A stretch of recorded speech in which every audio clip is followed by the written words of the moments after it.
Welcome back to Madam Chris and New Horizons. I'm Day Darling. Shall we see what's going on our lovely island of Fawnhollow today? You saw the news of Bugsnax. Apparently the DLC, the long-awaited DLC, which they announced, I can't remember how many months ago. It must have been about half a year ago or something. I honestly don't recall. But anyway, Bugsnax announced that they had a DLC ages ago, and now it's actually coming out. But well, actually, I didn't see if it was April 28th. There it is. It's actually on the front page of my Reddit. It's coming out on April 28th to Xbox Game Pass and the PC Game Pass, which I don't have either of those. I just bought Bugsnax, to be honest.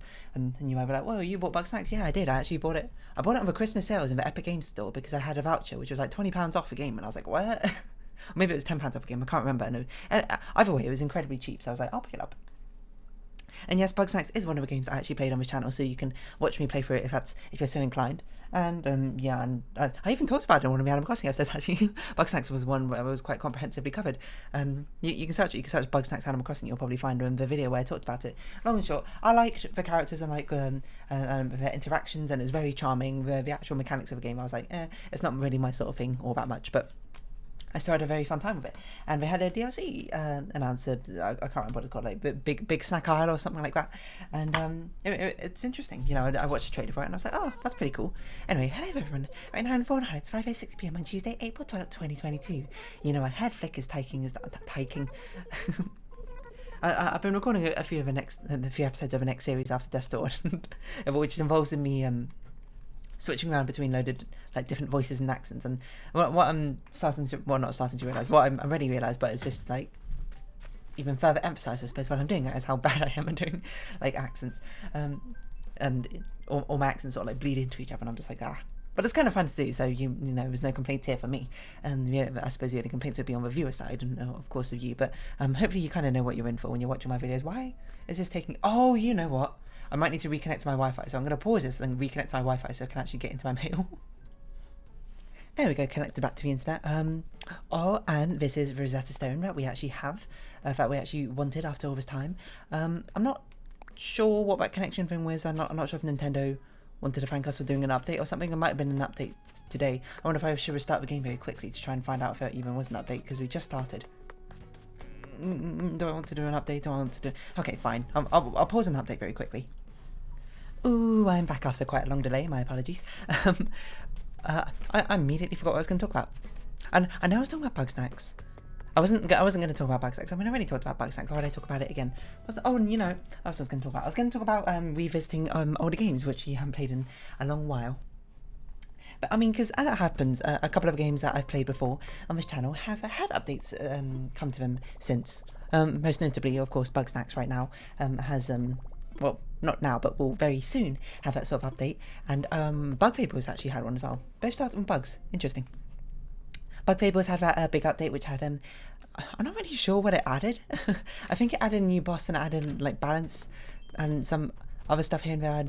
I honestly don't recall off the top of my head, but it's the sort of thing where some of these games, I'm sure other games have done it as well, had these updates, and I've always been like, I wonder if I should go back to them or not, because it is, I suppose, it's a bit different when you're doing it, recording it for a YouTube series and that sort of thing. When you're playing it yourself, of course you can just go back at any time and just go play the game and just check it out and that sort of thing. But the one for which our actual series, I'm just like, you know, is this something that I should end up recording, because it's kind of something which, you know, it's everything is content, as they say. It's content, and people would see my initial reactions to it and that sort of thing. Do people even care about it? And you know, I've also got the benefit of hindsight. Do people care about it at all? Because I can see how popular those series were, and you know how much I enjoyed the actual game themselves. I'd be like, is it worth it to go back? And probably more annoyingly, rather than all of those those are kind of minor trifles. The biggest thing is it was a bit annoying going back to one game for two two episodes and then going back to another one. So thus far I've only relegated it makes it sound a bit harsh,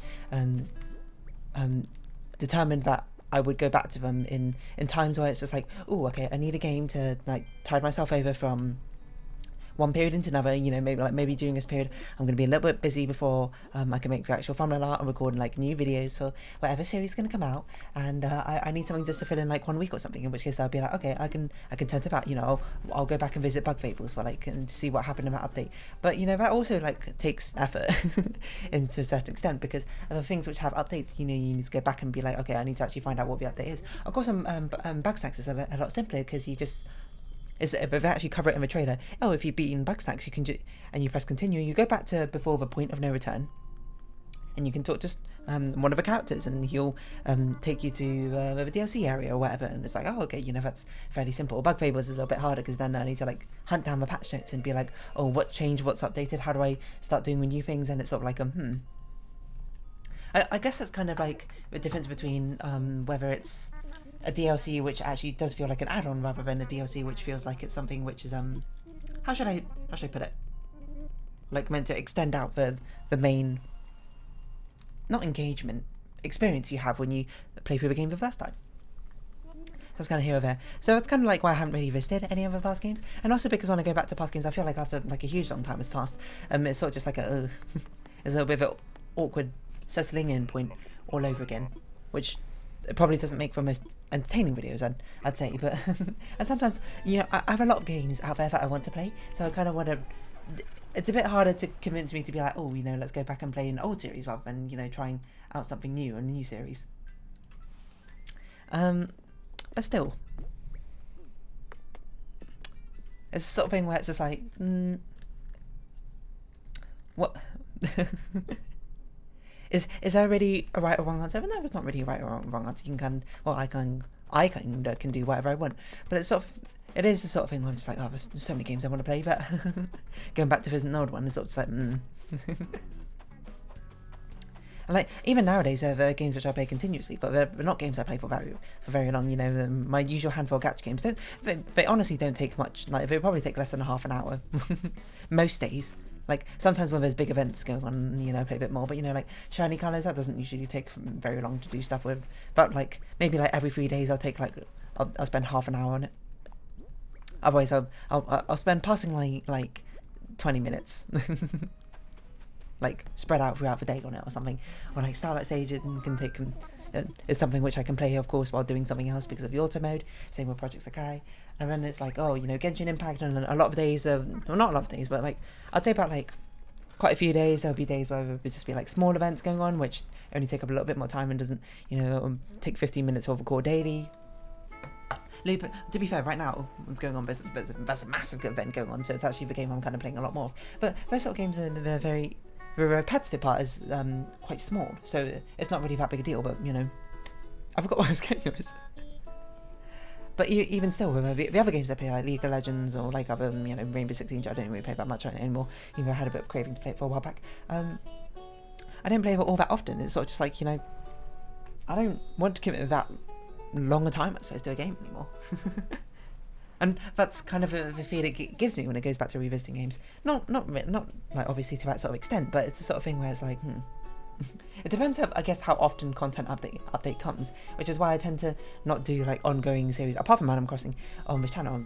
You know, I like to have a definitive start and end point, I suppose, to some of his journeys. But that's not another here nor there. I think the biggest issue is going back to a previous game which you haven't played for ages, and the awkwardness is very real. And you know, it's something which happens quite a lot, not just to obviously the games I play on my channel, but the games I used to play beforehand. I would say it probably happens to most, like, you know, unsurprisingly, it happens mostly when I play like RPGs or like actually now I think about it, it's mostly Pokemon games.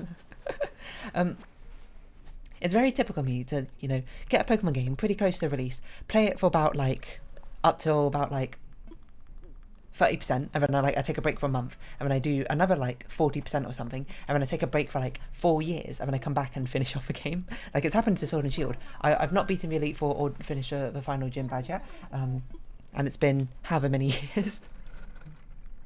Because I just haven't got around to it. It's also Sun and Moon. Like, I've Sun and Moon's even worse, because I think I've only gotten like halfway or something, and then I just haven't got around to finishing the rest of it. And it's just like, I don't know. Because after playing the same game ages and ages, it's kind of like, it gets a bit dull, I suppose, after a while, and you know, I sometimes switch to another interest for a while to sort of like refresh my palette a little bit. But then, you know, I just like don't go back to it. And it's especially worse with video games, because there's a lot of different video games out there. You can continuously refresh your palette rather than going back to things. And especially things like RPGs, which tend to have quite involved in in-depth systems with a lot of things you have to keep track of, a lot of things to manage, and there's a lot of context around the story. Going back into them is sort of just like a, ugh, I can't remember what's happening. Oh, I don't think any game exemplifies this more than, for me personally, than Dragon Quest IX, which I don't know when it was released. I assume it was released around, let me guess, 2012? Is that right? 10 years ago? Or maybe a bit earlier, maybe 2010, actually, now I think about it. Let's see. Dragon Quest IX. Oh, 2009, my word. But it's the sort of thing where that game, I actually bought that pretty close to release, because I think I saw it in Nintendo Direct, and I was like, that looks like a really cool, fun game. Like, especially at the time, I was like very interested in RPGs, etc. And honestly, I still quite like the idea of RPGs, but you know, it's quite a commitment, I suppose, playing through an entire one. And by the way, this is my first like foray into the Dragon Quest series, so it's not like I was particularly invested into the series or anything. I just, you know, wanted to give it a shot. So I played it through for a little while, and then like I got up to, I didn't even get very far. Like, I guess Dragon Quest IX spoilers. It's kind of an old game, so I feel like it's okay to spoil at this point. And I didn't even get very far, so it's not like I'm spoiling much. I didn't even get up to the point where you find the train to go back to, because the story is you're like an angel who's fallen from like the equivalent of heaven. The first time I played through, I didn't even get back to heaven. I think I might have discovered a train, and that's it. And then, you know, and I started playing up again, and then, you know, sorry, I played it, and then I stopped, and then it was like 4 years later, I came back to it, and I was like, I don't remember any of this. What am I doing? So I reset the game, and I started playing through again. And then I got up to, I didn't even get very far this time. I got even like worse, like before the second dungeon or something. And then like I came back to it a few years later, and I was like, what's going on? I don't remember any of this. I'm going to start again. So I started again, and this is what the save state the game's currently on is. I think it was around the My Little Pony time. That must make sense. Actually, it wasn't. It was actually around when my interest started dying, I think, in My Little Pony. But I played the game, and I was like, oh, I don't really know what to name my characters after. I know, I'll name them after My Little Pony characters. And, you know, even though you might be like, oh, hold on a minute. Friendship is Magic has a squad of 6 people. 6 ponies, I suppose. And you can only play with a party of 4 in that game. How did that work? And, you know, well, sorry, Applejack and Twilight, you weren't part of the story, I think. I don't really remember. I think I actually made characters for all of them, and I just sort of switched them in and out or whatever as I saw fit. Wow! A new DIY recipe. But I played it, and then this time this is the furthest I ever gone. I've gotten back to the heaven, and when you find out you had to like collect the fruits, I think, from your heavenly tree. I don't really recall. Yeah, from the heavenly tree, and you collect stuff. I don't really remember, and I think I collected like 1 or 2 fruits, and then, you know, I haven't played it since. So now it's in a situation where I'm going to go back to it, and then I'm going to be like, oh, I don't remember any of this. What am I going to do? So then I'll just like restart the entire game again. This time, I suppose I can actually, I'd actually know what to name the characters after. I can name it after the characters I use to represent myself. That'd probably be one of the smoothest ways to do it. But yeah, but it's like, when am I ever going to beat that game? And it also happened to Pokemon, well, no, it didn't quite happen in, like, quite like this to Pokemon Mystery Dungeon. But Pokemon Mystery Dungeon was another game where I stopped and started, but I didn't want to reset because I actually had investment with whatever was going on in the story, I believe. But I started Pokemon Mystery Dungeon, and, you know, got to like a halfway point, hit a difficult boss, you know, took a break, never came back to it. Years later, came back to it, you know, I was smarter, I was not like 8 or whatever when I started playing it, and went, wow, this game's actually kind of easy. Got through that boss, and then, you know, took a break again, and then just like years later, being like, I can't believe I never finished this game, let's finish it. That happened with both Mystery Dungeons I've played. Pokemon Mystery Dungeon Red. If you don't know, well, I don't know why you would know. I think about it because I never talked about it. I'm trying to remember what boss I got stuck on. It was one of the birds. I think, was it Zapdos or Molt? No, it must have been yeah, it was Moltres. Because I played the game, and I got Charmander as the character to play that I was playing as, and then for my partner I chose a Chikorita, because I was like, okay, you know, Charmander, weak to water and rock. Maybe ground, I don't really recall. Let's choose a grass type to deal with those types instead. And then at one point you had to fight Moltres, and if you don't know, Moltres is a fire type. And, you know, fire versus fire is like kind of not very good, and then fire versus grass is super effective. So basically my partner was incredibly weak to Moltres, and I was not very strong against Moltres, so it was an absolute pain trying to do that boss. So young me was just like, I'm not going to do this. So I just stopped and playing for years. And when I came back years later, and I was smarter, and I was like, oh, I can do this. I just got to be a bit smart about it. And I don't honestly remember how I did it in the slightest. I might have ground up and grinded levels a little bit, and then I eventually got it to work. But woo, informative statue. I can finally cross this off the videodiary and post-it note. And the last thing we got left, a legitimate bust of Nefertiti. That's the only thing we got to find. So it's about a 1 in 70 chance every single time that red comes in, if we're actually going to find it or not. But I gotta have a look at the bust of Nefertiti and just be like, oh, not the bust of Nefertiti, the Rosetta Stone, and be like, oh, look, there it is. Ooh, look, there it is. How wonderful. But yeah, and then I got stuck on Moltres when I played through it again, and then I got to the final dungeon, and I was like, wow, that's kind of hard, and then I stopped playing for years, and then I came back to it, and I was like, wow, it's not that bad, and then I beat it. By the way, Pokemon Mystery Dungeon, fantastic series, or at least the first 2 games, fantastic. I heard mixed things about the third installment, the one on the 3DS. And wait, didn't it come back to? Isn't it on the Switch as well? Or did I just make it up? I don't know how that one was received. Hold on. This is why you go to. I've seen Bulbapedia's got stuff about it. Bulbapedia. That's not spell Pokemon. Pokemon Mystery Dungeon. Pokemon Mystery Dungeon series. I think there's 4 installments of the series. Pokemon Mystery Dungeon Red. Oh my god, it came out in 2006. That's insane. I was 9 when I started playing it. Explorers of Time. Yeah, I had Explorers of Time. I don't know what this Adventure Squad is, but the Wii one. Oh yeah, that's a 3DS one. The Mystery Dungeon Gates of Infinity. I actually played that. I went to Comic-Con in London a few years before that was released or something, and I tried it out. They had a demo level, but it was I didn't want to spend forever on it, so I only played a couple of rooms, and I was like, yep, that seems like Pokemon Mystery Dungeon. Apparently it's not as good. Super Pokemon Mystery Dungeon. I didn't realise there was a second one that came with 3DS. And the Switch, Pokemon Mystery Dungeon Rescue Team. How well reviewed was this? I want to know. I want to know what reception is. It's okay. Pokemon Super Mystery Dungeon. One of these was bad. Really bad. People did not like it. 69% that one, so that one's again okay. This one's bad as Gates to Infinity. That was a bad one. That seems like a bit of a shame, if anything. I think I still got the demo of Pokemon Mystery Dungeon for Rescue Team DX. I don't know why they've such an involved name there. Wait, who is our visitor? Flick, right?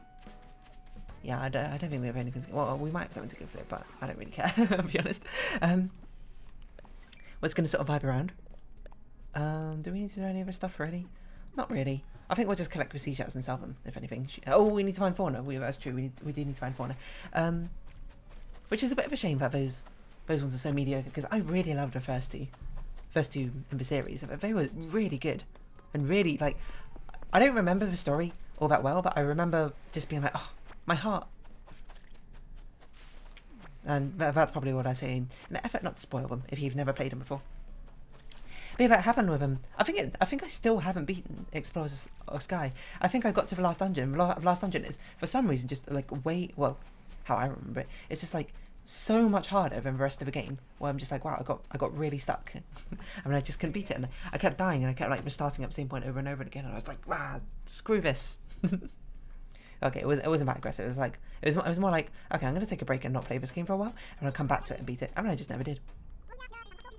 But that excuse doesn't really work. When I was younger, I stopped playing games because I got to a point where they got too difficult for me to particularly for me to actually beat. But when I get older, I just get a bit bored of them, I suppose, at some point.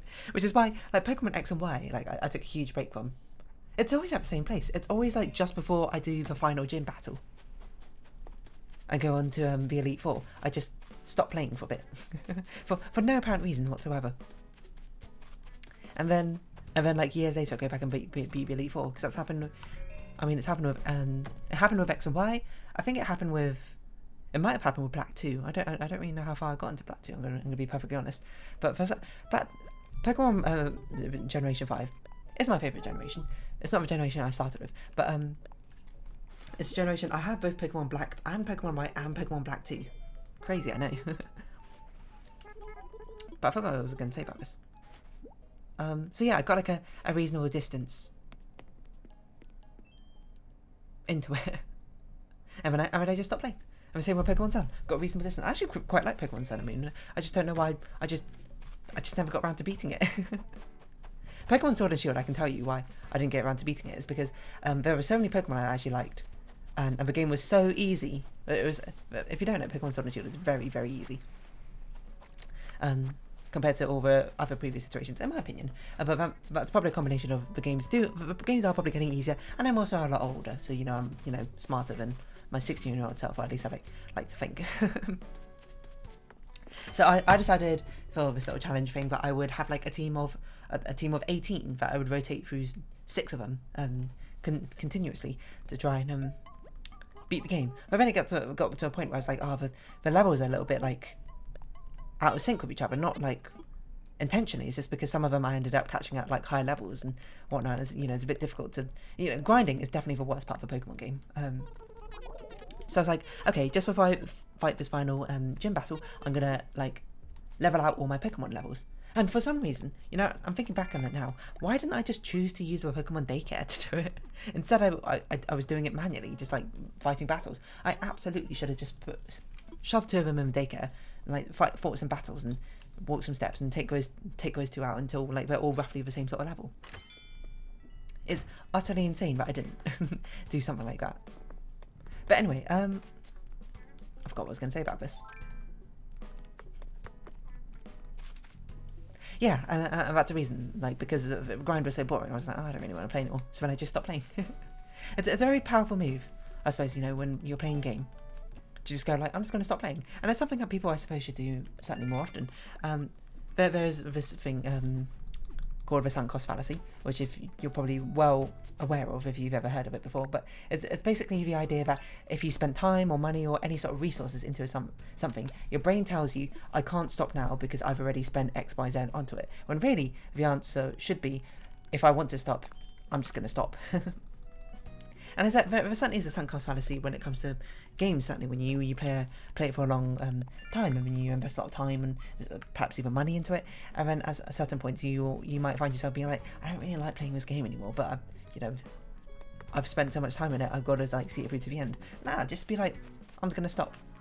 If you're not having fun with a game, then that's kind of, in my opinion, not the point of a game. Obviously your mileage may vary depending on what you play games for, but for me personally, I'm just like, if I'm playing a game for that long and, I don't really like it anymore, I'm not having fun with it, that's kind of like the game has failed. Well, it's not, I shouldn't say it's failed, it's not giving me what I really want from it, so I just kind of stop playing it.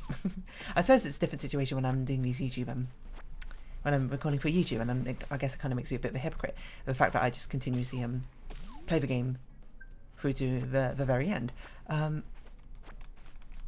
just so I can like complete the Let's Play per se, even though it doesn't really matter, and I don't think people mind a lot of time, but I don't think there's been a game where I'm just like, I want to stop playing. I think there's been moments in games where I've been like, I want to stop playing, but normally those moments are like when I do something completely pointless for no apparent reason, and it's normally like 100% collecting things for no apparent reason. Like I'm in 2 minds about like The Witness. I suppose it was a bit pointless for me to go back and